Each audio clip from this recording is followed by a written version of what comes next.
Okay, so it's May 17.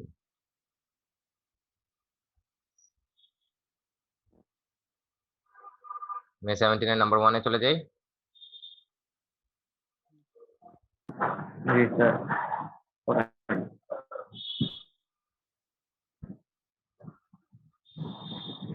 ফার্স্টে কি করতে বলছে যে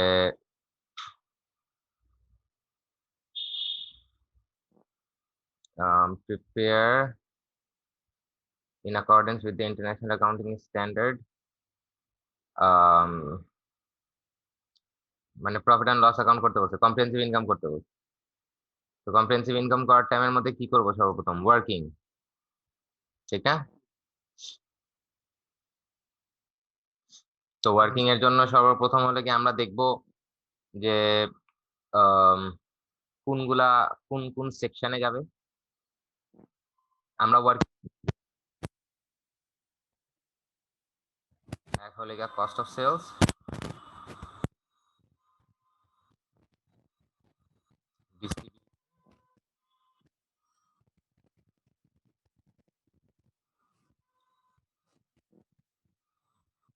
অ্যাডমিনিস্ট্রেশন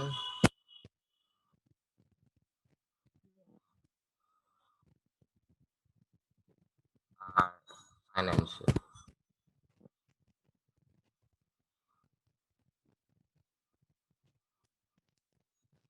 এই চারটা জিনিস নিয়ে কাজ করবো। তো সর্বপ্রথম আমাদেরকে আইডেন্টিফাই করতে হবে যে কোনগুলা আইটেম আমার কস্ট অফ সেলস সেকশনে যাবে, কোনগুলা আইটেম ডিস্ট্রিবিউশনে যাবে, কোনগুলা অ্যাডমিনে যাবে, আর কোনগুলা ফাইন্যান্সিয়ালে যাবে।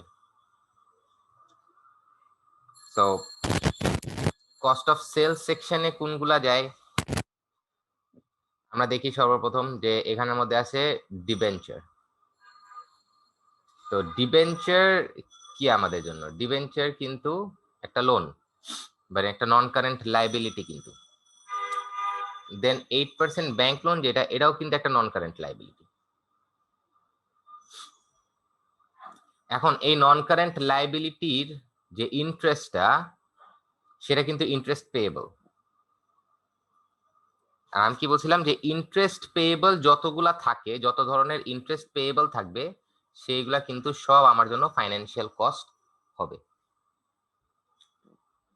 সো আমরা আগে এগুলার ইন্টারেস্ট গুলা বের করে নিই।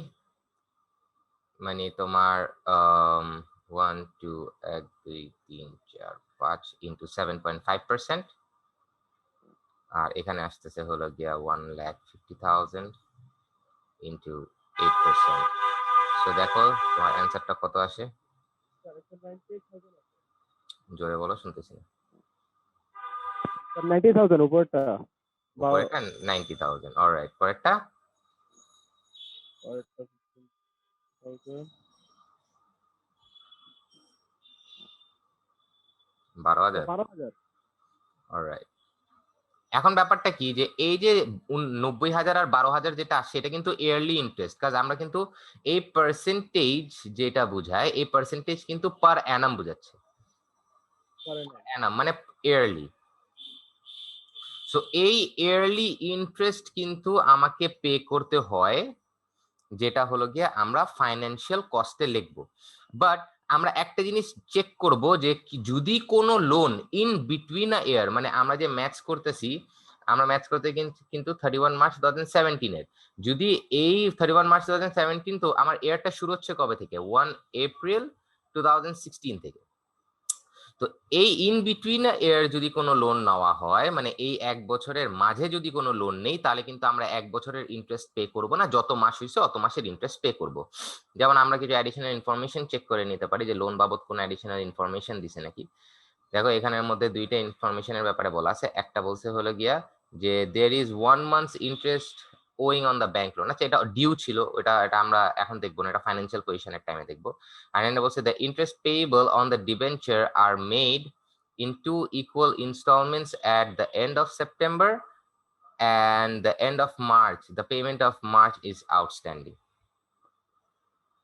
সো বেসিক্যালি দুই কিস্তিতে এই ইন্টারেস্টটা পে করা হয়। একটা হলো গিয়ে আমরা সেপ্টেম্বরে পে করি, আরেকটা হলো গিয়ে মার্চের মধ্যে। সো আলটিমেটলি তাহলে আমাদের এই লোনগুলা এক বছরের মধ্যে না, মানে এক বছরের বেশি হয়ে গেছে লোনের ভ্যালুটা।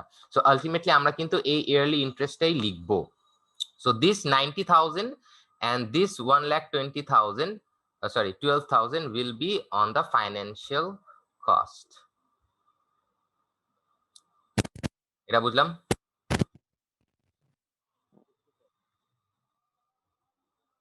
বুঝছি নাকি বুঝি নাই? স্যার বুঝছি। আচ্ছা, দেন হলো গিয়ে allowance for doubtful dates. Allowance এর টাইমের মধ্যে আমরা কি চেক করি যে কতটুকু অ্যালাউন্স হয়েছে। এখানে কিন্তু আমাদের অ্যালাউন্স এর ব্যাপারে বলে দিছে যে allowance for doubtful debts is to be maintain to 2% of the trade receivable. তো আমি বলছিলাম অ্যালাউন্স এর টাইমে আমাদের সবচেয়ে ইজি হয় যদি আমরা একটা অ্যালাউন্স এর টি অ্যাকাউন্ট করি, তাহলে এটা সবচেয়ে ইজি হয়ে যায়। এখানে মধ্যে একটা ব্যালেন্স বিডি লিখবে। এই ব্যালেন্স বিডি কোনটা হবে? আমাদের ট্রায়াল ব্যালেন্সে যে অ্যালাউন্সটা দেওয়া থাকে, দ্যাট ইজ এই যে অ্যালাউন্স, ট্রায়াল ব্যালেন্সের অ্যালাউন্স দেওয়া আছে 15,000 টাকা। This 15,000 will be the balance BD of the allowance account. Is একটা ক্রেডিট আইটেম, সো ব্যালেন্স বিডিটা কিন্তু ক্রেডিট সাইডে বসবে। দেন এই বছরের অ্যালাউন্স কিন্তু 2% বলছে অফ ট্রেড রিসিভেবল। সো আমরা ট্রেড রিসিভেবল এর 2% করি। ট্রেড রিসিভেবল কত আছে? 8,21,000। সো 8,21,000 এর কত আসে দেখো? 8,21,000 এর 2%।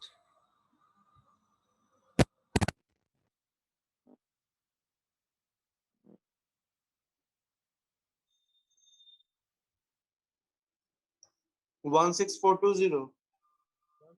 So this 1642 is the closing allowance, that is the CD. আমরা ইনকাম স্টেটমেন্টের ভ্যালুটা বের করি।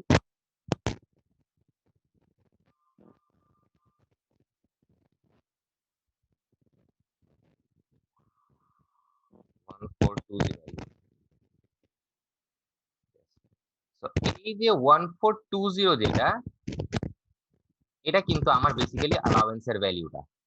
সো এই অ্যালাউন্সের ভ্যালু কোথায় যায়? অ্যালাউন্সের ভ্যালু কিন্তু আমাদের অ্যাডমিনিস্ট্রেশন ডিপার্টমেন্টে যাবে, মানে ইটস অ্যান অ্যাডমিন কস্ট। এটা অফিস ডিপার্টমেন্ট, হেড অফিসের পার্ট। সো আমরা যখন অ্যালাউন্সটা লিখবো তখন হলো 15,000, এখানের মধ্যে প্লাস 1420 লিখে দিই। আর এই 1420টা চলে যাবে হলো গিয়ে আমাদের অ্যাডমিন কস্টের মধ্যে, মানে অ্যাডমিনিস্ট্রেশন কস্ট। এই যে টোটাল যেটা মানে ক্লোজিং অ্যালাউন্স মানে 16420 যেটা আসছে, that should be subtracted with the trade receivable in the statement of financial position. So আমাদের অ্যালাউন্সের পার্টটা শেষ। Then the auditors fees. So auditor is the cost of, yes allowance for doubtful debts এর সাথে plus করছেন কেন যে 1420? Plus করি নাই তো, মাইনাস করছি। মাইনাস মাইনাস ওইটা না তো যে উপরেরটা যে অ্যালাউন্স ফর ডাউটফুল ডেটস ওই যে মানে এটা জাস্ট বুঝাইলাম। যেটা আছে। হ্যাঁ, মানে এটা জাস্ট বুঝালাম যে 15,000 টাকা আমার আগের অ্যালাউন্স ছিল, এখন 1420 হ্যাঁ। টাকা অ্যালাউন্স বেড়ে গেছে। সো আলটিমেটলি তো হ্যাঁ। 16420ই আছে। সো এর জন্য এখানের মধ্যে শো করে দিলাম যাতে বোঝা যায় যে আমরা অ্যাডমিনের মধ্যে কতটুকু ভ্যালু লিখবো। ও আচ্ছা আচ্ছা। গেল। তো আসো অডিটরস ফিস। এখন আমরা দেখি অডিটর ফিস এর কোনো ইনফরমেশন নাই। অডিটর ফিস এর কোনো ইনফরমেশন নাই। So auditor fees is a part of admin cost. So এটা বেসিক্যালি কিন্তু আমাদের অ্যাডমিন ডিপার্টমেন্টে যাবে, মানে অ্যাডমিন কস্টের মধ্যে যাবে। দেন ব্যাড ডেপস আমাদের অফিসের হিসাব কিতাব। সো এটাও কিন্তু আমাদের অ্যাডমিন কস্টের মধ্যে চলে যাবে। Then the bank current account, এটা তো আসলে একটা অ্যাসেট, তো এটা কিন্তু চলে যাবে হলো গিয়ে আমাদের ফাইন্যান্সিয়াল পজিশনে, মানে কারেন্ট অ্যাসেটে। Then bank current account, current account interest. এখন দেখো কারেন্ট অ্যাকাউন্ট বলতে গেলে কি, যে কারেন্ট অ্যাকাউন্ট কিন্তু একটা বিজনেস অ্যাকাউন্ট। কারেন্ট অ্যাকাউন্ট বলতে কিন্তু একটা বিজনেস অ্যাকাউন্ট বলে। সো কারেন্ট অ্যাকাউন্টের ইন্টারেস্ট মানে বিজনেসের যে টাকাগুলো রাখা হয় ব্যাংকের মধ্যে, তার এগেইনস্টে ব্যাংক বিজনেসকে ইন্টারেস্ট দেয়। সো আমরা কিন্তু এই ইন্টারেস্টটা পাচ্ছি, মানে বিজনেস কিন্তু এই ইন্টারেস্টটা পাচ্ছে। So this 1000 is basically an income for us. So এটা কিন্তু আমাদের আদার ইনকাম হিসাবে ট্রিট হবে। আদার ইনকাম আমরা কোথায় লিখি? গ্রস প্রফিটের সাথে প্লাস করে দিই। সেই গ্রস প্রফিটের সাথে যে আদার ইনকামটা বসবে সেটা হলো গিয়ে এই 1000 টাকা হবে। দেন ক্যাশ কিন্তু বেসিক্যালি আমাদের জন্য কারেন্ট অ্যাসেট, যেটা কারেন্ট অ্যাসেটে যাবে। দেন কমিশন অন সেলস। এখন সেলস কমিশন, বিক্রির এগেইনস্টে কমিশন। সো বিক্রির এগেইনস্টে যে কমিশনটা আমরা দিব, এটা কিন্তু আমরা দিচ্ছি, কারণ এটা ডেবিট সাইড আছে। Cost always debit. So debit সাইডে যেহেতু আছে, সো আমাদের বুঝতে হবে যে আমাদের যে ব্রোকারস আছে বা যারা আমাদের সেলটা করায় দিচ্ছে ওদেরকে কিন্তু আমাদের কমিশন পে করতে হয়। সো যেহেতু এটা বিক্রির সাথে রিলেটেড, সো আলটিমেটলি এটা কিন্তু আমাদের ডিস্ট্রিবিউশন সেকশনে চলে যাবে। ডিস্ট্রিবিউশনের ব্যাপারে কি বলছিলাম যে ডিস্ট্রিবিউশন কস্ট সেইগুলো যেটা হলো গিয়ে ডেলিভারি রিলেটেড হোক, সেলস রিলেটেড হোক, মার্কেটিং রিলেটেড হোক, হ্যাঁ, তারপর হলো গিয়ে মোটর ভেহিকল রিলেটেড হোক, শপ রিলেটেড হোক, এই যত ধরনের কস্ট হচ্ছে সেটা আমরা ডিস্ট্রিবিউশনের মধ্যে লিখবো। তো যাই হোক, কমিশনের ব্যাপারে আর কিছু কথা আছে নাকি? আমরা কি নিচে একটা গো থ্রু দিয়ে দিই? No information. দেন হলো গিয়ে ডেলিভারি কস্ট। ওকে, এটাও কিন্তু transport related issue. So delivery কস্টও কিন্তু আমার জন্য ডিস্ট্রিবিউশন কস্ট হয়ে যাবে। দেন ডিরেক্ট মেটেরিয়ালস, এটা কিন্তু আমাদের জন্য মেটেরিয়াল যেটা থেকে আমরা প্রোডাকশন করব, মানে বেসিক্যালি র মেটেরিয়ালস। তো মেটেরিয়াল কস্ট কিন্তু আমার জন্য কস্ট অফ সেলস এর মধ্যে যাবে। দিস আর ইনভেন্টরিজ, যেটা দিয়ে আমরা প্রোডাকশনে লিখব আর কি। ডিসকাউন্ট অ্যালাউড, সো এটা ডিসকাউন্ট আমরা দিচ্ছি। So it's a part of what? Distribution.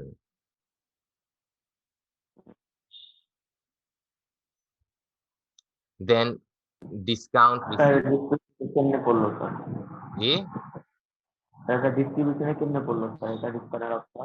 Discount অ্যালাউডটা ডিস্ট্রিবিউশনে পড়ছে কারণ হলো গিয়ে যখন আমরা বিক্রি করব তখন কিন্তু মানে সেলস হচ্ছে, বিক্রি করতেছি।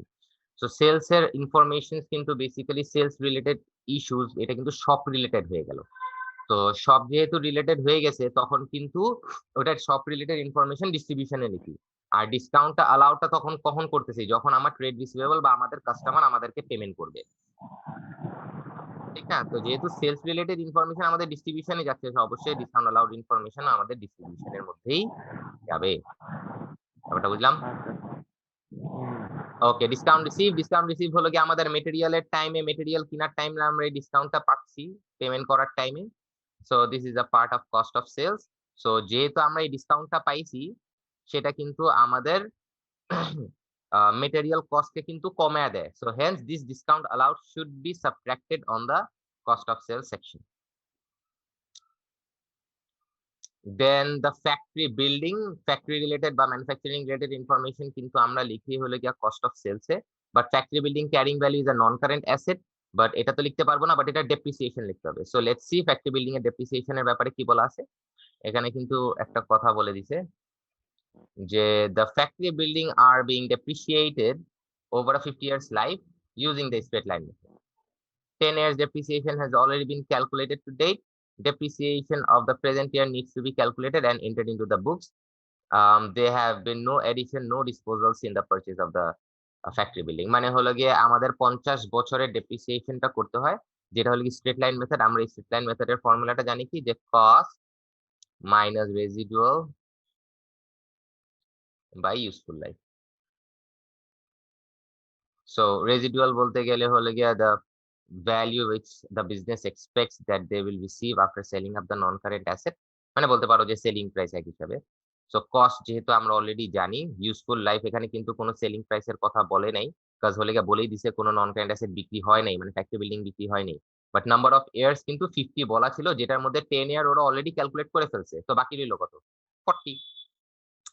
সো আমাদের কস্ট হলো গিয়ে is basically 3681234 divided by 40, that would be the depreciation. তো আমরা একটু ক্যালকুলেট করি ডেপ্রিসিয়েশনটা কত আসে। 92,000. Alright, so it's 92,000. So this 92,000 will be the depreciation of the factory building. So আর এই ডেপ্রিসিয়েশনটা চলে যাবে আমাদের কস্ট অফ সেলস। আমি এখানে লিখে দিই যে 92,000 চলে যাবে কস্ট অফ সেলস। এটা কিন্তু ডেপ্রিসিয়েশন গেল। Then general reserve is an equity, এটা কিন্তু আমার স্টেটমেন্ট অফ ফাইন্যান্সিয়াল পজিশনে যাবে। Goodwill is an intangible non current asset, এটাও কিন্তু তোমার স্টেটমেন্ট অফ ফাইন্যান্সিয়াল পজিশনে চলে যাবে।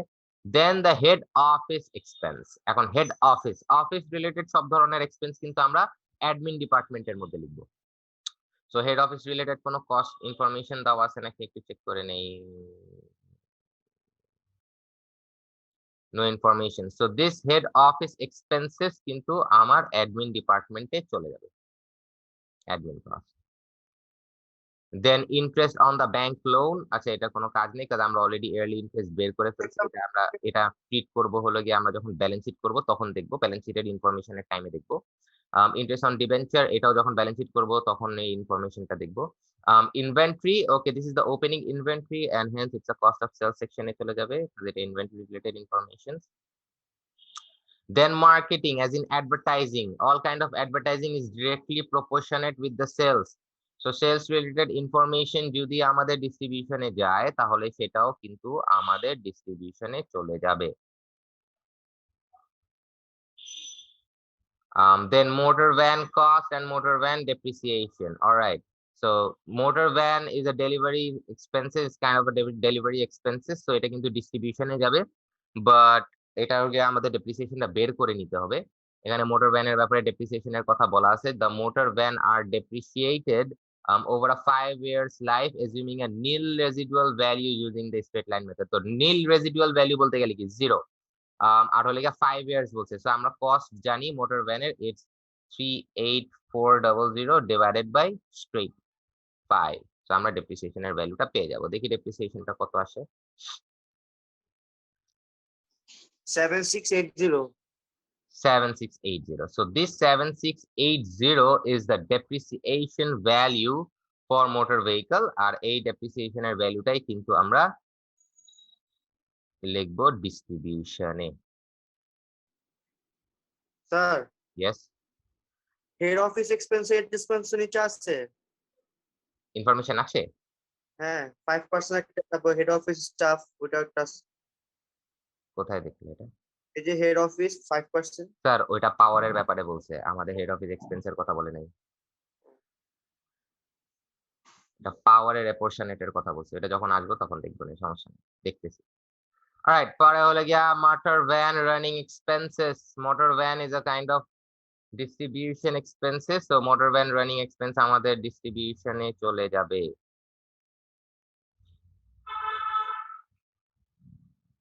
Then ordinary share, okay, this is the equity. Other payable is a current liability. Then power, এখন পাওয়ারের কথা আসতেছে। তো পাওয়ার আমাদেরকে বলে দিল যে পাওয়ারের ভ্যালু হলো 656000, বাট এই পাওয়ারের ভ্যালুটা কোন ডিপার্টমেন্টের, মানে কস্ট অফ সেলস নাকি ডিস্ট্রিবিউশন নাকি অ্যাডমিনিস্ট্রেশন নাকি ফাইন্যান্সিয়াল, যাই হোক মানে এটা কিন্তু স্পেসিফিক্যালি বলা নাই, বাট নিচের মধ্যে এটাগুলা ব্যাপারে অ্যাপরশনমেন্ট দিয়ে দিবে। ফার্স্ট অ্যাপরশনমেন্ট একটা কথা বলা আছে যে the power bill for 24,000 is outstanding. This is the first thing what we have to do. So আমরা এটার সাথে সর্বপ্রথম এই 24,000 টাকা প্লাস করে দিব, এটা সর্বপ্রথম কাজ। আর এখানে মেনশন করে রাখি যে এই 24,000 কিন্তু আমাদের জন্য আদার পেয়েবলস হয়ে গেছে, বিকজ এটা এক্সপেন্স ডিউ। আচ্ছা, তো 24,000 টাকা প্লাস করলে কত আসতেছে?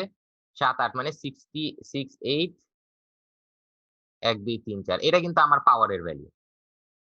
সো এই পাওয়ারের ভ্যালু এখন আমাদেরকে ভাঙতে হবে কিসে?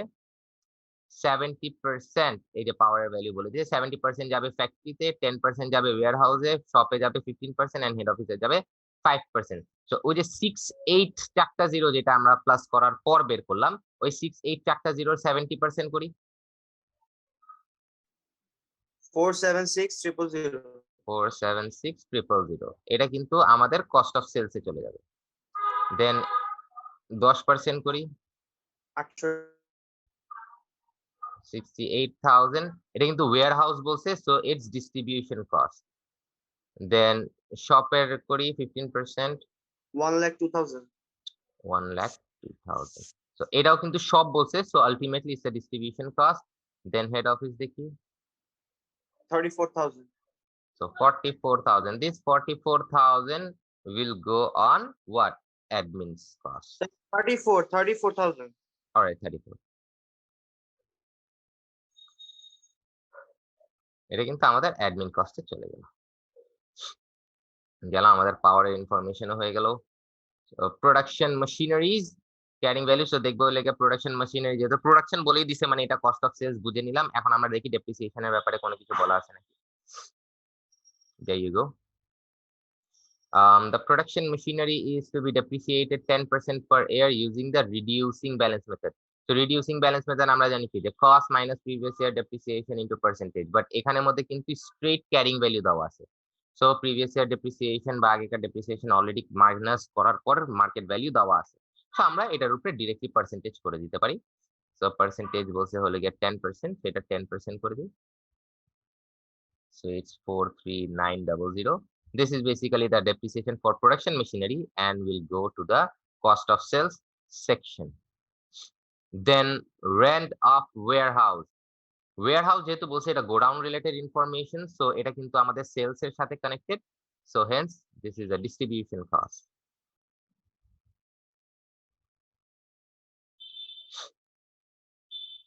Then retained earnings, this is the profit, previous year profit. Basically যেহেতু ডেবিট সাইডে আছে এটা আমাদের মাথায় রাখতে হবে, এটা কিন্তু প্রফিট হয়নি, এটা কিন্তু লস হয়েছে। ক্রেডিট সাইডে থাকলে কিন্তু প্রফিট রিপ্রেজেন্ট করতো, যেহেতু ডেবিট সাইডে আছে এটা লস রিপ্রেজেন্ট করতেছে। সো যেটা statement of changes, statement of financial পজিশনের কাজ। Then the revenue, this is basically the income. Trade fair and exhibition, আচ্ছা ট্রেড ফেয়ার এন্ড এক্সিবিশন কিন্তু এক ধরনের একটা মার্কেটিং পলিসি। সো যেহেতু এটার সাথে আমাদের সেলসটা ডিরেক্টলি প্রপোর্শনেট, সো এটা কিন্তু আমাদের ডিস্ট্রিবিউশনে চলে যাবে।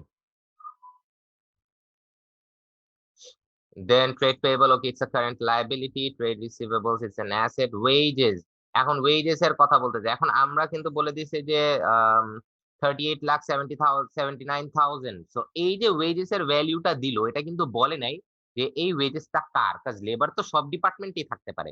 তো কোন ডিপার্টমেন্টের জন্য এই ওয়েজেস, এই ওয়েজেসটা বলা, এটা কিন্তু স্পেসিফিক্যালি মেনশন করা নাই। বাট এখানে কিন্তু বলে দিছে যে wages consist of delivery staff 476,000, direct factory labour এত, হেড অফিস স্টাফ এত, এন্ড সেলস স্টাফ এত, এটা কিন্তু বলে দিছে। সো দেখবা যে আমরা যখন এই পুরোটাকে টোটাল করব তখন কিন্তু এই ভ্যালুটাই চলে আসবে। সো যাই হোক, আমাদেরকে এখানে ভেঙে বলে দিছে কোনটা কোথায় যাবে। সো ডেলিভারি স্টাফ বলতে গেলে আমাদের distribution cost, direct factory, so it's a cost of sales, plus factory related, head office, so it's admin cost, and sales staff, it's a distribution cost. এখন একটা জিনিস আমরা ছুটে গেছে, মাত্র দেখলাম চোখ দিয়ে, যে rent of warehouse paid in advance কিন্তু বলা আছে। সো রেন্ট অফ ওয়্যারহাউস আমরা যে ক্যালকুলেটটা করছি, এই যে এই রেন্ট অফ ওয়্যারহাউস এর সাথে কিন্তু এই অ্যাডভান্স এর ভ্যালু মানে প্রিপেড এর ভ্যালু কিন্তু বাদ হয়ে যাবে। আর এটা কিন্তু আমাদের জন্য আদার রিসিভেবলস মানে আমাদের কারেন্ট অ্যাসেটস এর মধ্যে কিন্তু এই ভ্যালুটা যাবে। তো ইয়েস, আমাদের কিন্তু সব ওয়ার্কিং আমরা কিন্তু করে ফেলছি, কোনটা কোথায় যাবে না যাবে। আমরা এখন কিন্তু বেসিক্যালি ম্যাথসটা করতে পারি। উম সো আমরা ম্যাথসটা শুরু করি। আমাদের তো ওয়ার্কিং হয়ে গেছে। ওয়ার্কিং এর মধ্যে কোনো question? No, sir. Alright, so আমরা ম্যাথসটা শুরু করি। Starting with what? Starting with the revenue. But first যদি ওয়ার্কিং করতে চাই তাহলে আমরা আগে ওয়ার্কিং গুলা করব। তো ওয়ার্কিং যদি করি তাহলে আমরা ফার্স্টে কস্ট অফ সেলস এর টাইটেলটা দিব। দেখি।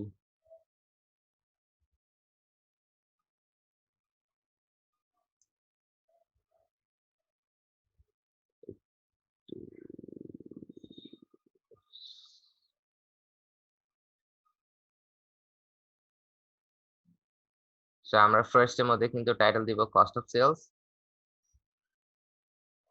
এখানে কিন্তু আমাদের পাউন্ড সাইন দিয়ে দিই। আমাদের কস্ট অফ সেলস এর মধ্যে কি কি আছে আমরা দেখতে পারবো এখানের মধ্যে।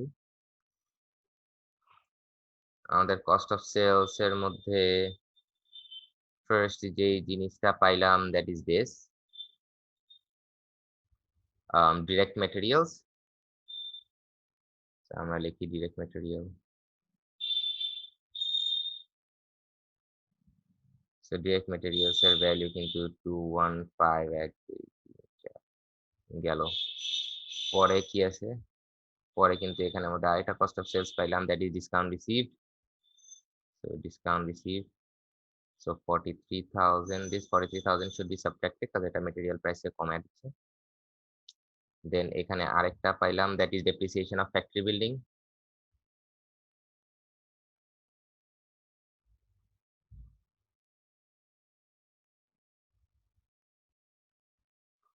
It's 92,000. দেন এখানে আরেকটা কস্ট অফ সেলস পাওয়া গেছে দ্যাট ইজ ইনভেন্টরি।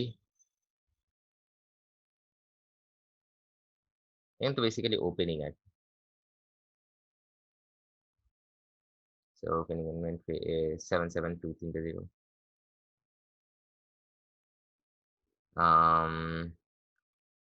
Then এখানে আরেকটা cost of sales পাওয়া গেছে, that is depreciation of production machinery.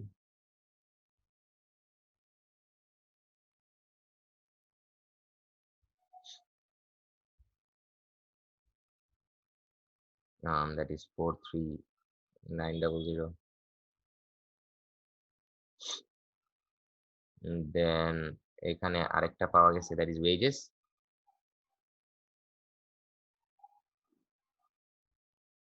Um, 18940.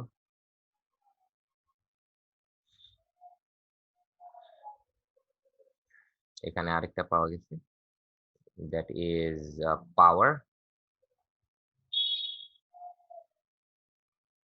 47630.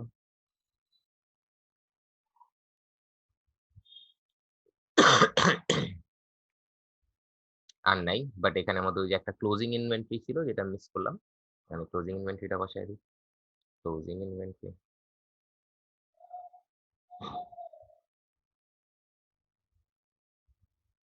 so it's 779300. যেহেতু ক্লোজিং ইনভেন্টরি আমরা সাবট্রাক্ট করে দেব। এখন আমরা সবগুলা টোটাল করে ফেলতে পারি। আমরা কিছু ছাড়ছি নাকি একটা গ্রুপ দিয়ে দিই। স্যার ডিসকাউন্ট অ্যালাউড কি ডিস্ট্রিবিউশনে বসে? না স্যার, ডিসকাউন্ট অ্যালাউড ডিস্ট্রিবিউশনে বসে না। ডিস্ট্রিবিউশনে বসে না? না, না, না। এই সরি, হ্যাঁ, আমি কস্ট অফ সেলস করতেছি তো এটা কনফিউজ হই। হ্যাঁ, ডিসকাউন্ট অ্যালাউডটা ডিস্ট্রিবিউশনে বসে, রাইট।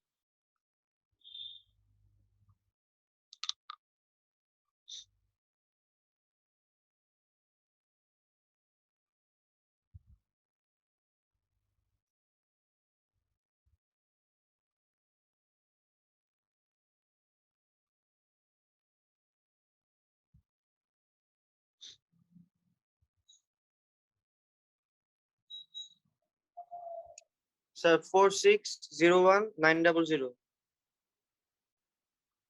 আচ্ছা, so it's 4601900.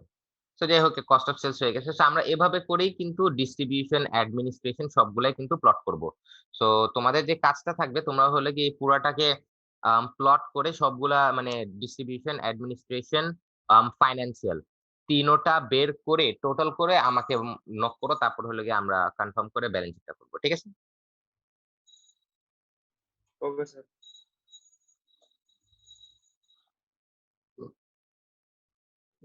Hello hello sir, বলো, স্যার পিছনের ইনফরমেশন যদি একটু দেখাতেন। কি দেখাইতাম?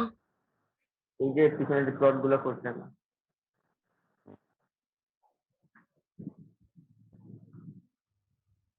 এটা জি স্যার, এটাই। হ্যাঁ স্যার, হয়ে গেছে। এটা নিছো? হ্যাঁ হ্যাঁ, ঠিক আছে। জি স্যার, হয়ে গেছে।